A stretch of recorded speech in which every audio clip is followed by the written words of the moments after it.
Hello everyone, today I'm going to show you how to fix and able to turn off airplane mode in Windows 10 or 11. So let's get started.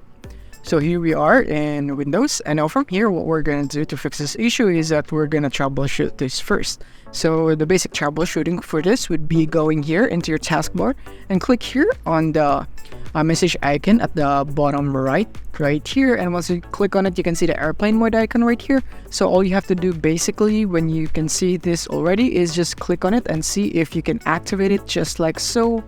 And yeah, as you can see in my case I don't have any problem, but if you do, if you can turn it off or on for any reason, or you can see it right here, then we can proceed to the next step. So you can just go into your start menu and type in airplane mode, and you can see here right here turn airplane mode on or off, and you can see it right here, and you can turn your Wi-Fi on or Bluetooth off or on, and whatsoever you can turn it on right here, and as you can see it's like that.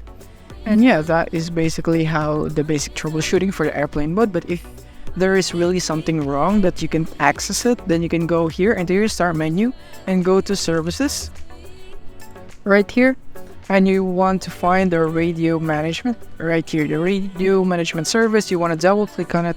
You want to go here into startup type into automatic, and then you want to make sure that it's running. If it's not running, you can click here on start, and after that you can go and click on apply, and you can see that the problem has been solved.